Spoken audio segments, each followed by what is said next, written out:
Hi everyone, welcome back to the Bioinformatics Coach channel. In today's video, I am going to show you how you can set up BLAST on your PC. BLAST stands for Basic Local Alignment Search Tool. This tool is used to find regions of similarity between sequences.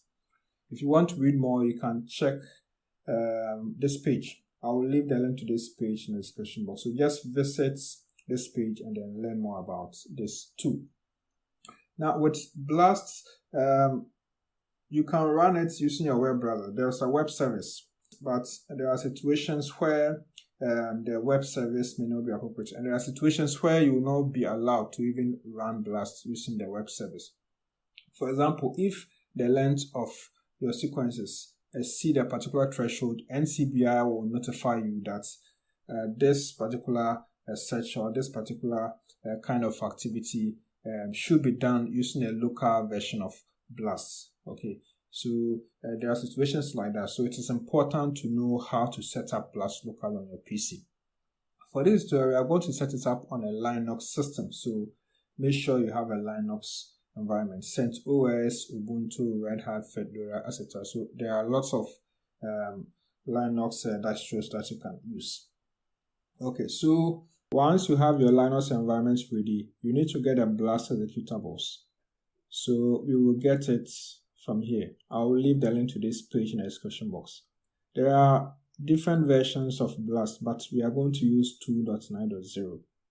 Okay, because I want people with older versions of Linux to also get this.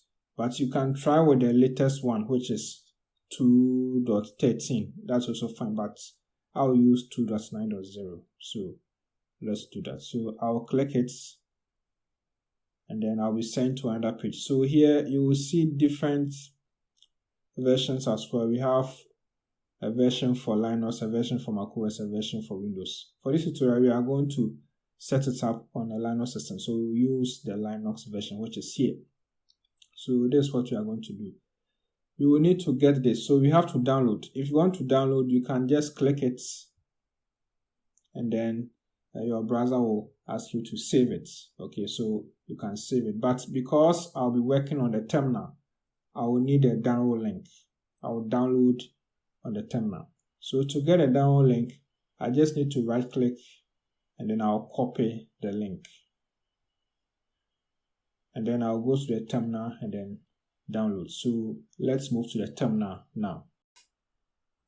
Okay, we are on the terminal now.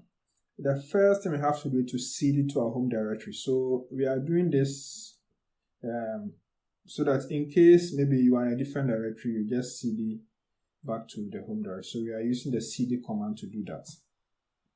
Okay, I'll now do an ls just to check some stuffs. When you are on the terminal, one of the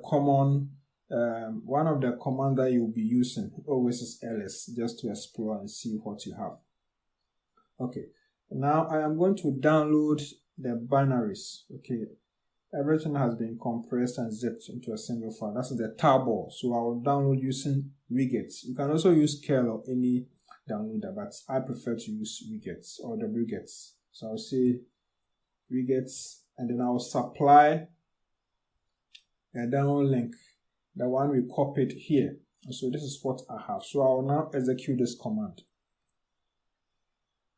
This will download the BLAST executables. It's a relatively small file, so it shouldn't take much time.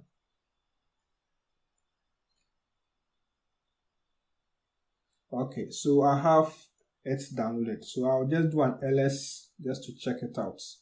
And so I have it here. Perfect. So let's proceed. Let's clear the screen and continue. I'll do an ls again. Okay. The next thing we are going to do is extract the contents of this tarball, this file here. So we are going to extract it because we need to have access to the executables. So I'll use the tar command. So I'll say tar xvfz, and then I'll supply it with the file name, and then I'll run it. So let's do that.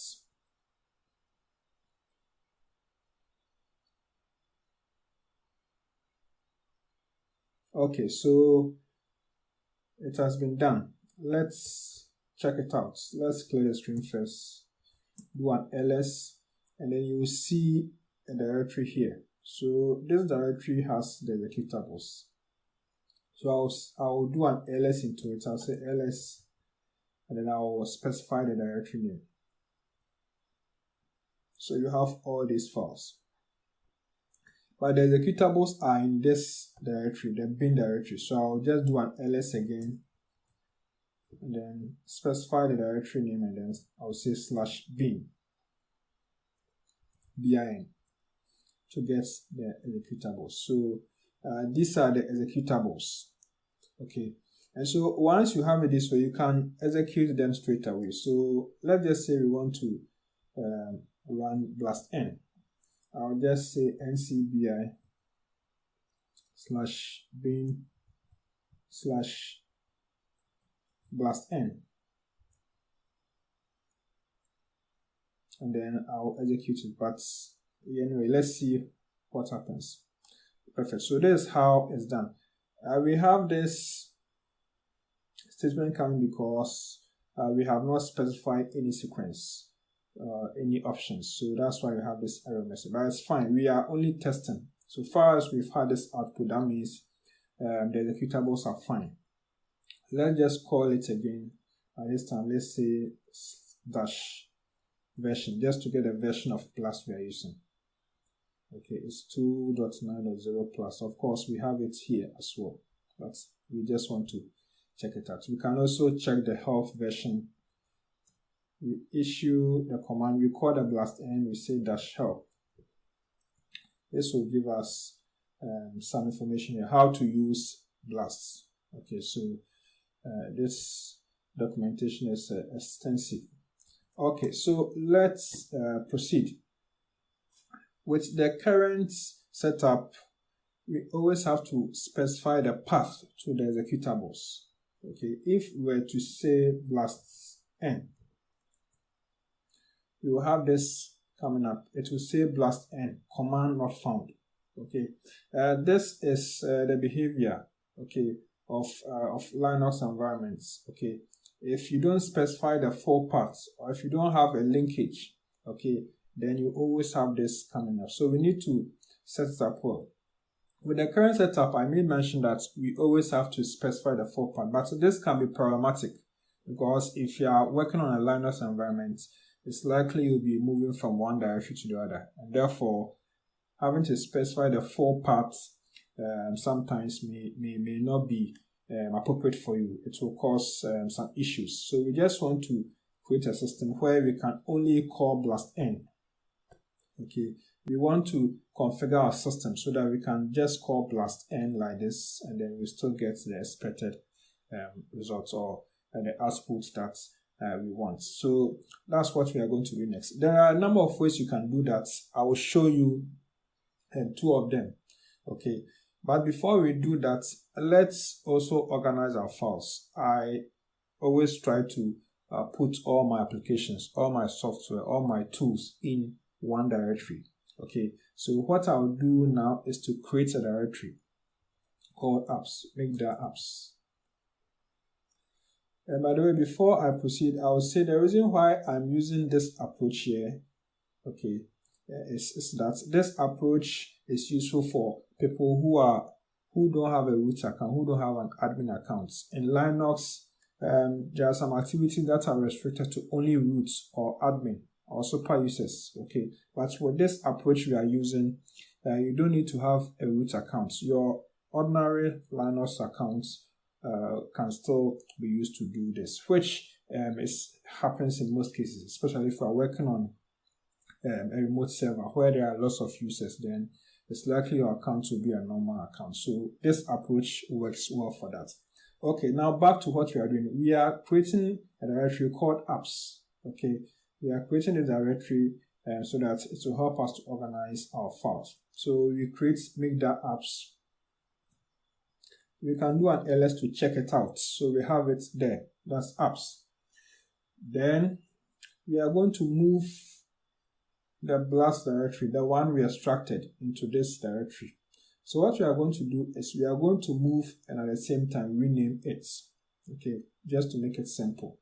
Okay, so I'll say mv-vin NCBI BLAST this, and I'll move it to the apps directory, and I'll say /blast.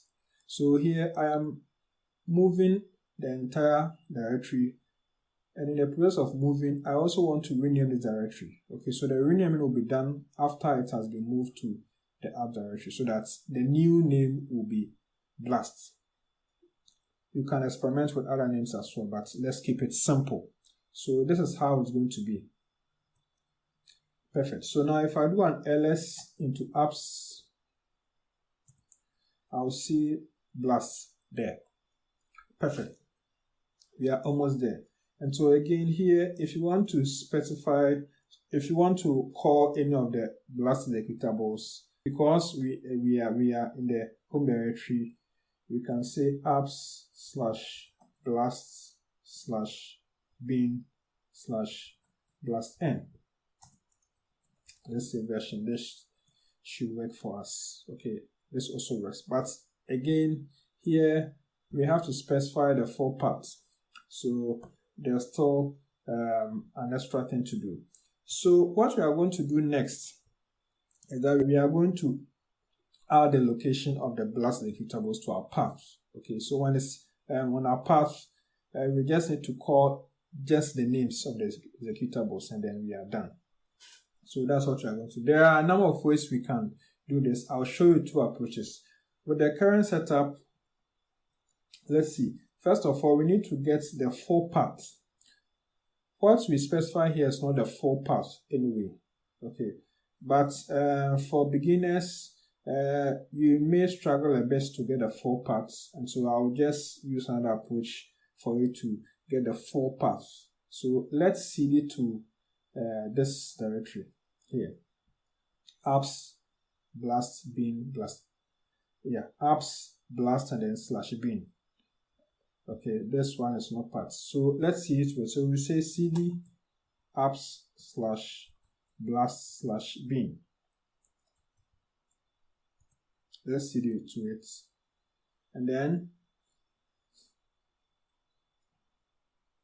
we can do an ls to check the files, which is not necessary at the moment. What we really want is the executable. So the path to the executable, the 4 parts. So we say pwd. So this is the 4 parts. This is what we need. This is what we need. So I'll just copy mine. You should also copy yours. This is the path that we need. Now let's cd back to this other directory. Let's check. So let's do an ls. This also has information that you can read. Okay, but our focus is just to set it up. These ones you can read them yourself. You can just say cat readme.txt. Let me check if it's there. Yeah, so cat doc/readme.txt, just to get some other information, which you can also get online anyway. So you have the links to the manual. So that's fine. So now let's cd back to our home directory. So we say cd, and then we come back to our home directory. Let's get a new screen. So we are back to our home directory. And so now we are going to do the final setup so that we can just call the executables. Okay, just their names, and then it will be executed for us. So we look at the first approach. So the first approach here, we just say export path equals $path. And then we bring a colon and we paste the path. Okay, we specify the absolute paths to the executables. That's what we have here. So this is what we need. Okay, so let's run this. Perfect. So now if you call blastn, you see that we have it there. We can say blastn version. It's dash version. Perfect. So we have it there. Okay. So this is one approach. Okay. But with this approach, what happens is whenever you open a new terminal and you type +n again, you have command not found. Let's just check it out here. Let's just open a new terminal. Okay, we now have a new terminal open. So if you just call +n, you have this coming up. Okay, +n, command not found. Okay, this is because what we did here, the exports that we did here was just for this session. Okay, but you may want to set it up so that anytime you open your terminal, you can just call +n or any of the executables, okay, straight away. So what we are going to do is to make this a permanent change, and that means that we have to edit our .bashrc file. Okay, we have to edit the .bashrc file. So when we edit it, that file will have this command so that anytime you open the terminal, okay, this command will be executed, and then we can just call +n, +p, or any of the BLAST executables. So that's what we are going to do next.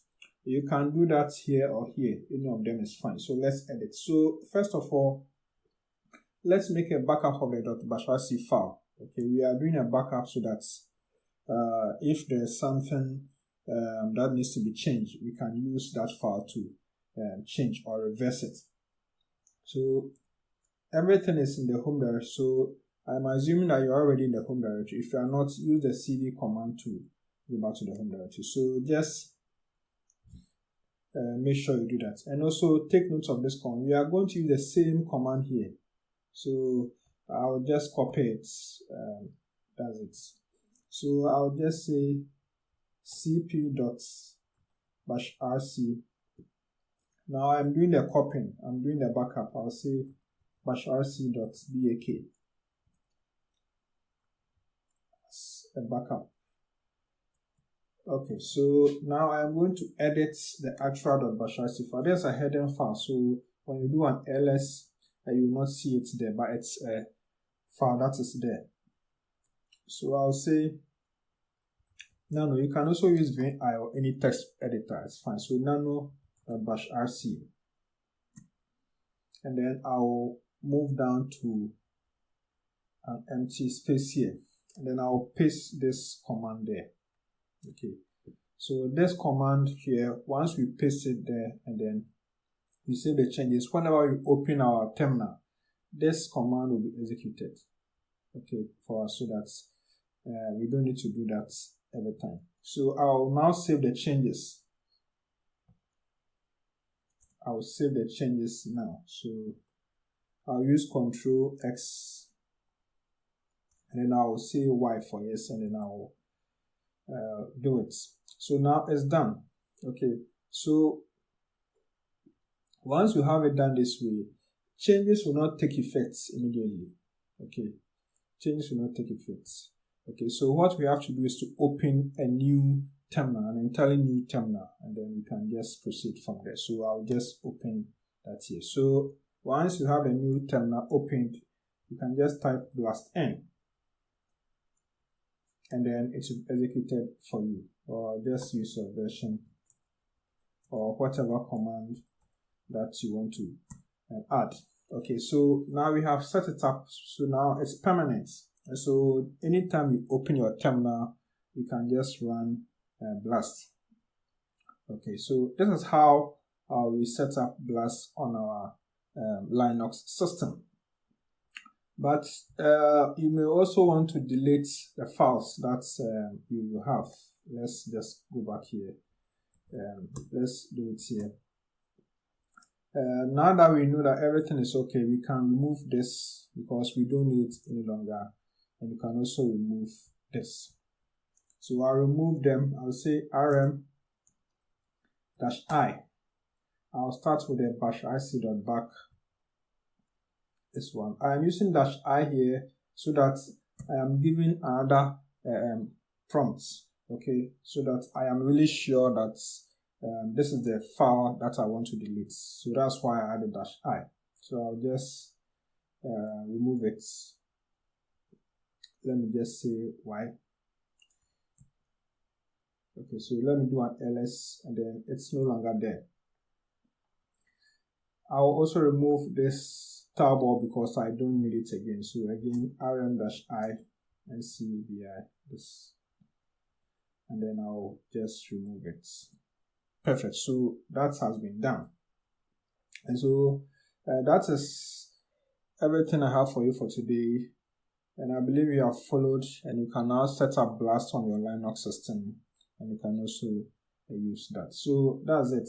If you are also interested to learn how to use BLAST to search for regions of similarity, then you can just check this other playlists here. So that'll be all for this tutorial. Thanks for watching, and I will see you in the next session. Goodbye.